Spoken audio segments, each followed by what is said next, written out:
Shalom saudara yang terkasih dalam nama Tuhan kita Yesus Kristus. Dalam Matius 4 ayat 17, bertobatlah sebab kerajaan surga sudah dekat. Seruan untuk bertobat adalah perkataan pertama yang disampaikan Tuhan Yesus pada saat ia mulai dalam pelayanannya di bumi. Berita tentang pertobatan ini diseru-serukan Yohanes Pembaptis di padang gurun Yudea di awal pelayanannya kepada umat Israel. Jadi hidup dalam pertobatan adalah kehendak Tuhan bagi semua orang, terlebih-lebih kita yang mengaku percaya kepadanya, sebab yang menjadi dasar pertobatan sejati adalah iman kita kepada Tuhan Yesus Kristus. Untuk menuju pertobatan sejati ada langkah-langkah yang harus kita perhatikan. Yang pertama, bahwa kita harus menyadari bahwa diri kita ini adalah orang berdosa. Ada banyak orang yang menganggap dirinya benar dan suci sehingga ia merasa bahwa dirinya tidak perlu bertobat. Pengakuan jujur sebagai orang berdosa yang memerlukan pengampunan dosa dari Tuhan Yesus adalah langkah awal pertobatan. Pengakuan kita adalah bukti bahwa kita mau merendahkan diri di hadapan Tuhan, sebab jika kita berkata bahwa kita tidak berdosa, maka kita menipu diri kita sendiri dan kebenaran tidak ada di dalam diri kita. Ini ada dalam Yohanes 1 Yohanes 1 ayat 8. Apabila kita mau datang kepada Tuhan Yesus dan mengakui dosa-dosa kita, maka dalam 1 Yohanes 1 ayat 9, maka ia adalah setia dan adil, sehingga ia akan mengampuni segala dosa kita dan menyucikan kita dari segala kejahatan. Bahkan dikatakan, sekalipun dosamu merah seperti kirmizi, akan menjadi putih seperti salju. Sekalipun berwarna merah seperti kain kesumba, akan menjadi putih seperti bulu domba. Kita harus percaya dan mengakui bahwa Yesus telah mati di kayu salib untuk menebus dosa-dosa kita, dikuburkan dan bangkit pada hari yang ketiga. Yang kedua, kita pun harus mengaku dengan mulut dan percaya bahwa Yesus adalah Tuhan dan Juru Selamat. Sebab dalam Yesaya 1 ayat 18, dengan hati orang percaya dan dibenarkan, dan dengan mulut orang mengaku dan diselamatkan. Jadi kita diselamatkan bukan karena perbuatan kita, tapi semata-mata karena anugerah Tuhan. Sebab karena kasih karunia kamu diselamatkan oleh iman. Itu bukan hasil usahamu, tetapi pemberian Allah. Itu bukan hasil pekerjaanmu. Jangan ada orang yang memegahkan diri. Jadi uang tuh bisa dicari. Yes. Saya punya seorang teman nih, Michael. 10 tahun dia di karantina. Hah? 10 tahun karantina? Karena Kok dia bisa? melakukan suatu kesalahan. Oh, di penjara maksudnya? Bukan. Oh. Jadi gini, dia seorang direktur utama Ya. satu perusahaan besar dan bicara tentang triliunan. Ini triliun, Michael.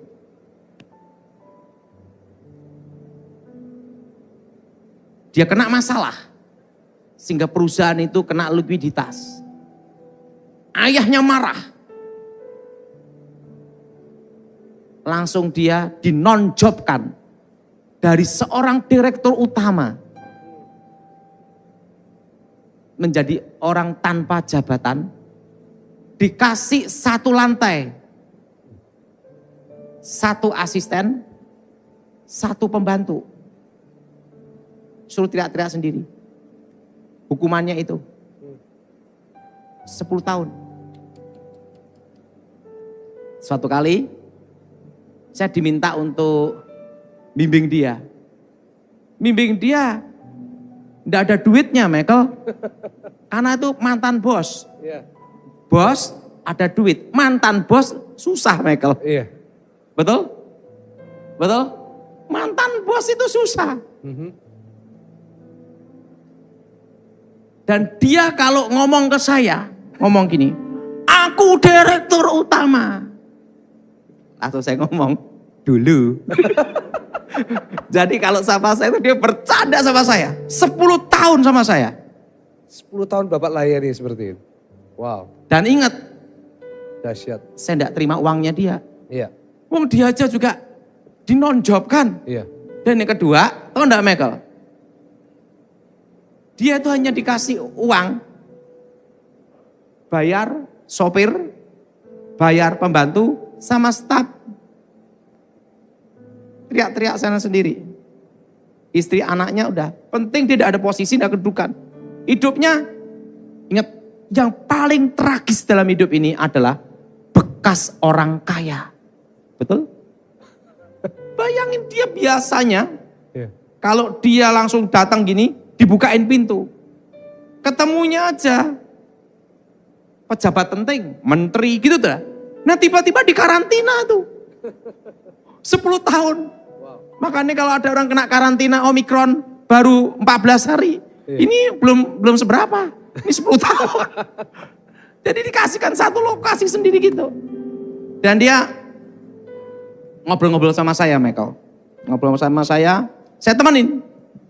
Wah, udah selalu kalau ngomongin mantan direktur utama. Urusan dia cerita, saya dulu temennya ini, temennya ini, temennya ini. Setelah itu saya tanya, sekarang dia di mana? Yang ada hanya Pak Daud. 10 tahun saya nemenin dia.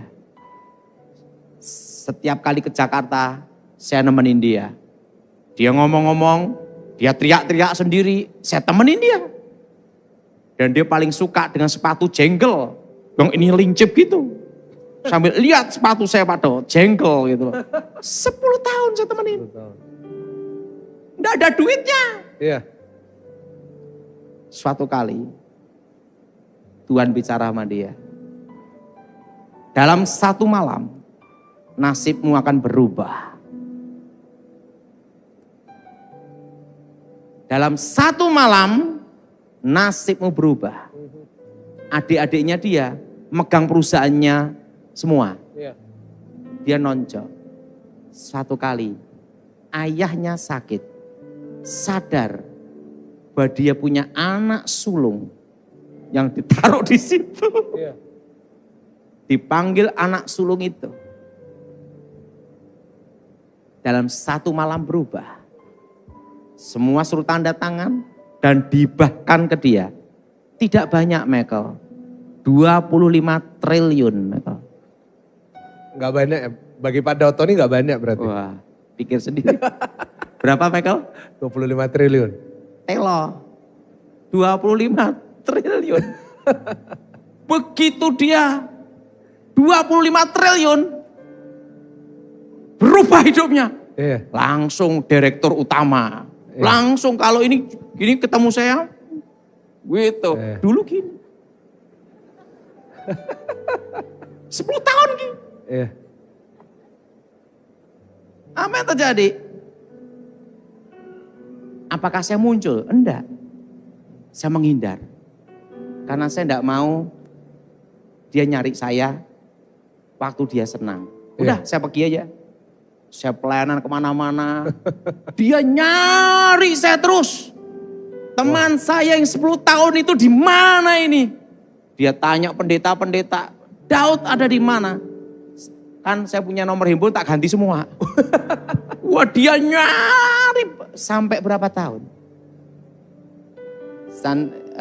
Gilbert, kamu dicari itu. Siapa?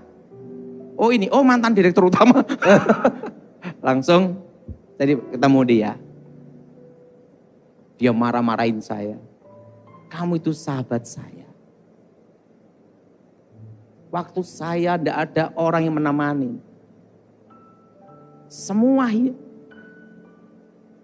saya tidak punya apa-apa. Dan kalau ketemu kamu, saya nyengki.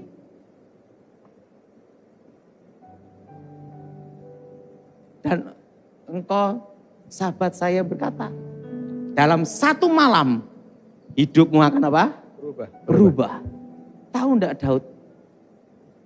Saya sekarang konglomerat. Kalau kamu gimana Daud? Nasib tetap sama. Iya. Dia ketawa-ketawa sama saya. Iya. Kamu mau gereja, tinggal tuting aja untuk dibangun apa? Kamu mau apa? Tuding aja. Saya bantu kamu. Tinggal kamu ngomong, bangun. Nggak usah lah. Kenapa? Karena aku datang waktu itu sebagai sahabat kamu. Ya. Lah untuk balas budi kamu selama 10 tahun, saya ngasih apa? Kasih aja pakan sapi. Oh kamu pelihara sapi? Iya. Kasih aja pakan sapi. Oh. Itu doang. Iya, udah cukup. Lah kamu gimana pelayanan kamu? Ya gini-gini aja. Kenapa kamu enggak muncul waktu saya nyari kamu mana-mana? Saya enggak mau nemuin kamu lagi. Karena saya tahu kamu udah jadi. Nanti saya datang nemuin kamu, jangan-jangan saya minta sedekah lagi. Udah, saya jangan-jangan minta inilah. Lebih baik gue enggak datang. Ya. Lebih baik saya enggak mau. Ya. Lebih baik enggak mau. Langsung dia ngomong, kamu betul-betul sahabat sejati saya. Ya. Karena 10 tahun tidak ada orang yang mau ketemu saya. Ya. Terusan dia ngomong, dia cerita. Tahu enggak Daud, waktu kita bertemu terakhir, kamu berkata dalam 1 malam nasibmu berubah. Ya. Betul Daud. Ayah saya sebelum meninggal suruh tanda tangan semua. Saya tanya, berapa? Total semua 25 triliun. Ya. Banyak apa dikit Daud? Lumayan. Lumayan. Kenapa? Saya maupun 1 teh aja belum pernah lihat, apalagi 25. Saya ketawa-ketawa. Loh sekarang gini aja Daud. Ngomong-ngomong sama saya. Kamu mau gedung mana? Saya kasih. Sewa? Enggak. Tak beliin. Ah nanti bingung pajaknya lah. Nanti saya diuber-uber pajak sebelah gitu. Ketawa-ketawa. Oh, pajaknya gimana? Udahlah, kamu ya saya sebagai kawan, saya enggak mau utang budi selama 10 tahun. Ya. Kamu minta apalah? Ngomong kayak gitu. Kamu ngomong aja. Gedung mana? 1 lantai untuk kamu.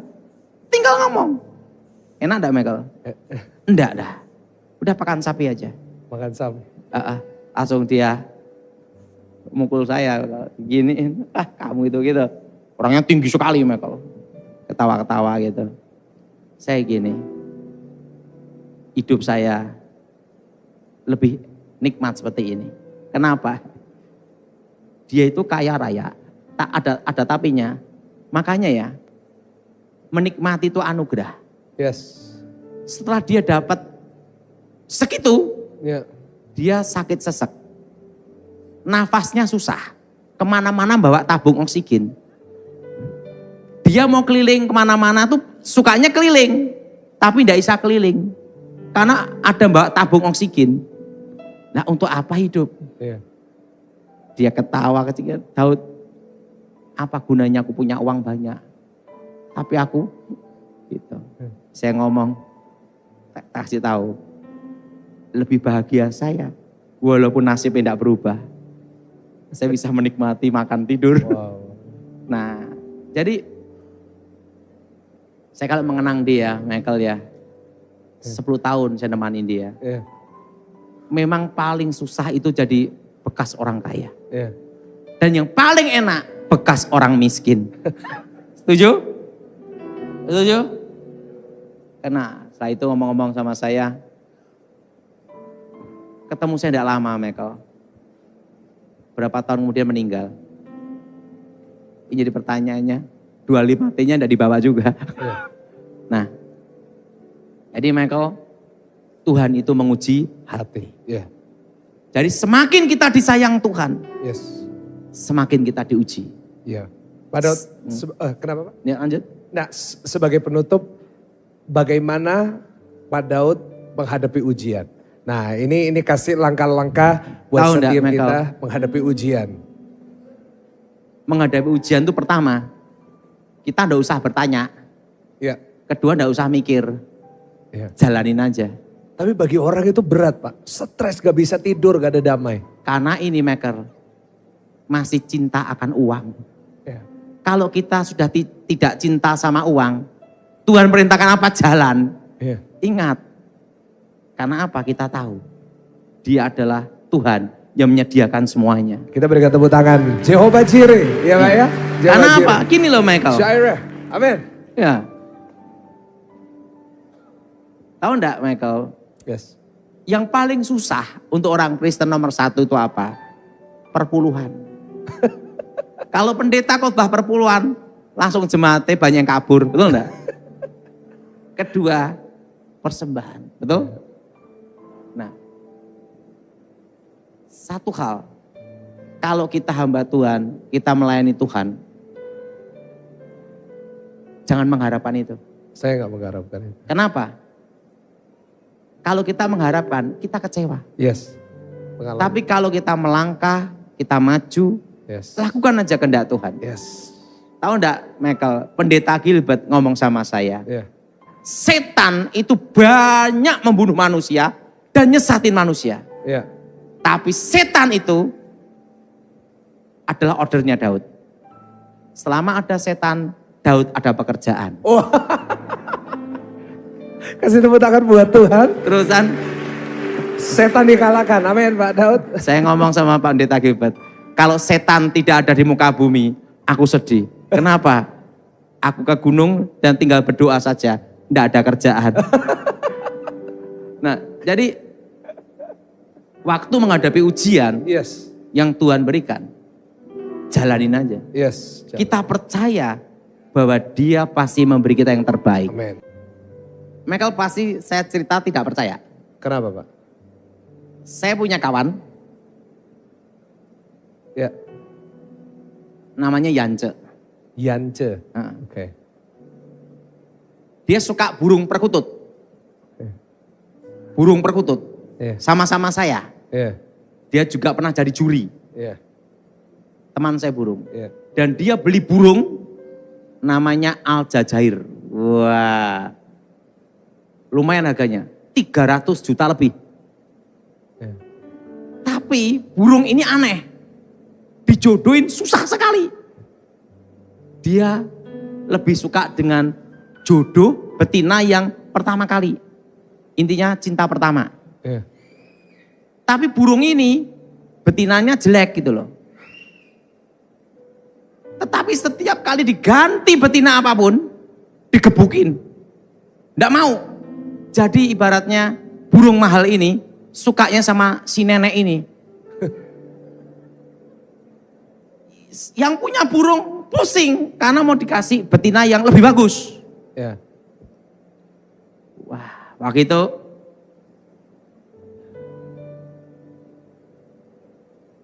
perlu Michael tahu, sebelum saya bertobat, saya bisa bicara sama binatang. Karena kakek saya dulu bicara sama binatang juga. Nah, saya sudah bertobat. Saya datang ke tempat Yance. Cek, ada apa ini? Aku pusing burung saya ini. Kenapa? 300 juta lebih. Sukanya sama nenek-nenek itu.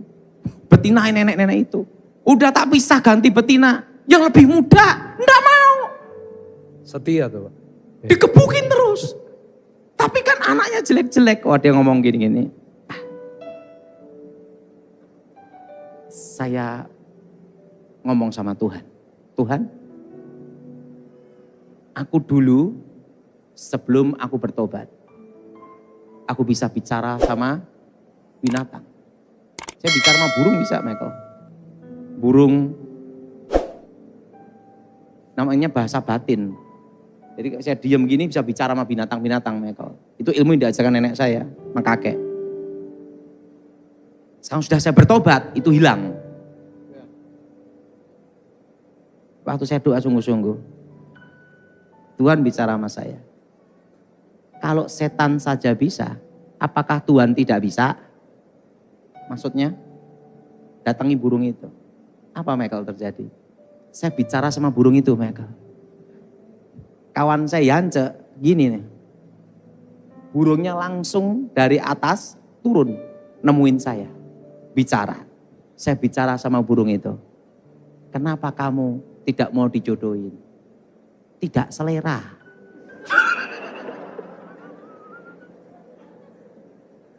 kok seleraku menenek-nenek.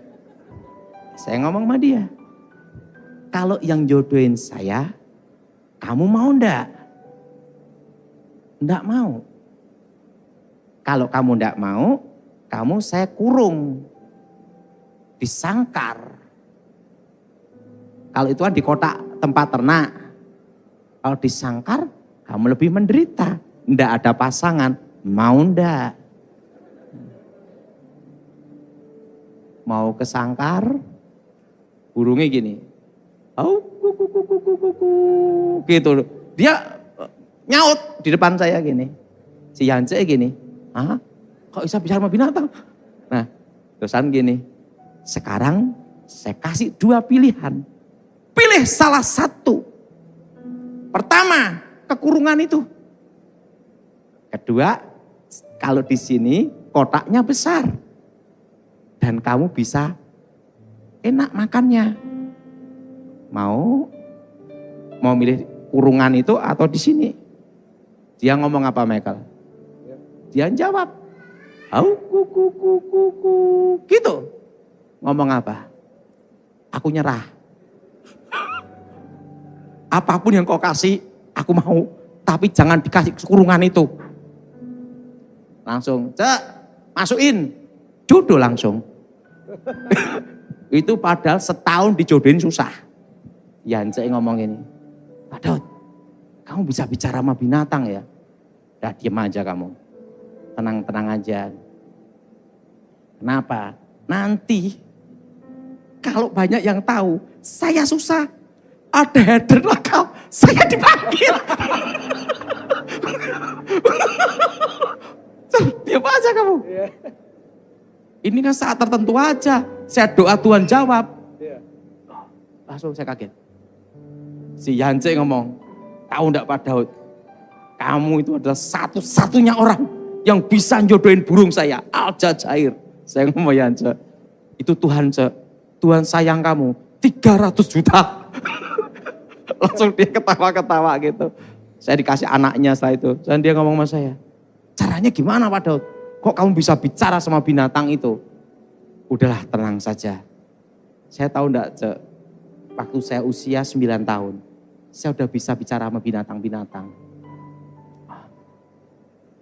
Dan setelah saya kalah sama pendeta Gilbert, hilang semuanya. Nah, waktu kamu beli burung ini, yang rekomendasi saya, burung ini susah sekali. Saya kan sedih, Cek. Kamu kan teman saya. Saya doa sama Tuhan. Tuhan, kalau dulu aku punya ilmu seperti dulu, bisa nolong Yance.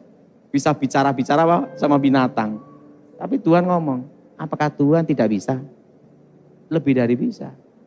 Langsung saya bicara sama binatang itu. Tapi gak terulang lagi ya Pak? Jangan ada order itu. Nanti kalau ada order itu, kasih nanti Doberman yang galak gimana? Tapi satu hal. Iya. Dia tanya sama saya, bicara binatang itu gimana? Saya diem. Tapi saya bisa bicara dengan dia. Dari hati ke hati. Dan saya ngerti bahasanya dia. Si Yance ngomong, Pak Daud, wah kamu bisa buka untuk perawatan binatang ini. Buka klinik. Enggak usah lah. Hah? Buka klinik. Enggak lah. Karena dulu sebelum saya bertobat, itu yang menyiksa hidup saya. Iya. Karena setiap kali saya mau makan ayam, ayamnya tahu bahasanya. Akhirnya saya makan tempe kan. Oke. Makanya waktu saya bertobat tuh kurus sekali. Oh ya, videonya awal-awal bertobat kurus. Lah setiap kali mau motong hewannya bicara gimana? Iya, iya. Oke. Kan susah. Iya. Kalau sekarang makan apapun jadi, Pak. Oh sikat. Karena enggak ada yang bicara. Iya, Pak. Benar. Jadi kalau kita bisa bicara sama binatang, bukannya happy, susah. Iya. Dulu saya pernah bicara sama burung merpati. Sebelum bertobat dulu ya, Pak ya. Burung emprit, burung perenjak, burung-burung Michael. Iya. Kalau saya panggil dia datang. Iya. Nah itu ilmu dari guru saya dulu, ngomong-ngomong gini. Nah, jadi setelah bertobat hilang. Dan sama Yance itu bisa Al-Jazair itu. Iya Pak. Nah, ini pengalaman aja. Iya. Oke. Pak, sebagai penutup, kalimat penutup sambil kita semua bangkit berdiri. Ya, pesan Pak Daud untuk menghadapi beberapa bulan ke depan. Ingat, sambil kita bangkit berdiri. Yang jelas, Kita doa. waktu saya dengar suara Tuhan, Yes. bahwa Tuhan mendengar doa kita. Yes. Berarti kita tetap semua belajar normal. Saya ngomong Februari, Ya. belum Februari sekarang Omikron. Ya. Habis Omikron nanti Delmikron. Saya itu Megatron. Yang terakhir ada Michael, Apa, Pak? Klepon. Haleluya. Haleluya, haleluya, haleluya. Aku mohon kuasa Elohim bekerja. Kekuatan Elohim bekerja. Yes. Bebaskan dari yang jahat. Bebaskan dari kegelapan. Bebaskan dari kutuk. Darah Yesus. Yes. Hancurkan segala kutuk. Amen. Darah Yesus. Amen. Hancurkan segala mantra. Amen. Darah Yesus. Bebaskan. Yes. Demi nama Yesus. Dalam nama Yesus. Roh-roh setan. Roh-roh jahat. Yes. Roh-roh terkutuk. Roh-roh gelap. Keluar. Demi nama Dalam nama Yesus. Yesus. Tuhan, kami percaya yang sakit sudah disembuhkan. Amen. Demi nama Yesus. Amen. Darah Yesus sudah bebaskan. Amen. Darah Yesus sudah sembuhkan. Amen. Yang saya dalam Amen. pergumulan Amen. doa, Engkau Amen. jawab ya Amen. Tuhan. Amen. Yang terikat sudah kau bebaskan demi nama Yesus. Amen. Amen. Aku mohon kuasa kesembuhan bekerja. Urapan ilahi bekerja. Amen. Kekuatan suci bekerja. Amen. Darah Yesus Amen. Kristus Amen. sudah menyembuhkan. Amen. Amen. Darah Yesus Kristus sudah membebaskan. Amen. Bebaskan dari yang jahat. Amen. Amen. Bebaskan dari Amen. kutuk. Amen. Dan nama Yesus Elohim Amen. dimuliakan. Amen. Demi nama Yesus. Yang percatakan. Amin. Kita berikan tepuk tangan yang paling meriah. Silakan duduk. Tidak sedikit orang percaya menganggap remeh dan sepele kekuatan doa. Alkitab mengatakan, doa orang benar bila dengan yakin didoakan sangat besar kuasanya. Elia adalah manusia biasa sama seperti kita dan ia telah bersungguh-sungguh berdoa supaya hujan jangan turun dan hujan pun tidak turun di bumi selama 3 tahun dan 6 bulan. Lalu ia berdoa pula dan langit menurunkan hujan dan bumi pun mengeluarkan buahnya. Doa menghadirkan kuasa Tuhan yang tak terbatas atas diri manusia yang terbatas. Kekuatan doa sanggup menembus kemustahilan. Ketika Elia berdoa supaya tidak turun hujan, hujan pun tidak turun di bumi selama 3,5 tahun. Doa adalah senjata ampuh mengalahkan musuh dalam bentuk apapun. Masalah atau pencobaan, doa mampu menggetarkan hati Tuhan, sehingga ia bertindak memberikan pertolongan dan menyembuhkan segala macam penyakit. Doa yang mendatangkan kuasa dan kekuatan adalah ketika kita berada pada posisi yang benar di hadapan Tuhan. Dosa harus dibereskan, karena dosa adalah penghalang utama doa sampai ke hadirat Tuhan. Dalam Yesaya 59 ayat 1 sampai dengan 2, sesungguhnya tangan Tuhan tidak kurang panjang untuk menyelamatkan dan pendengarannya tidak kurang tajam untuk mendengar, tetapi yang merupakan pemisah antara kamu dan Allahmu ialah segala kejahatanmu dan yang membuat dia menyembunyikan diri terhadap kamu sehingga ia tidak mendengar ialah segala dosamu. Dalam Amsal 15 ayat 29, Tuhan itu jauh daripada orang fasik, tetapi doa orang benar didengarnya.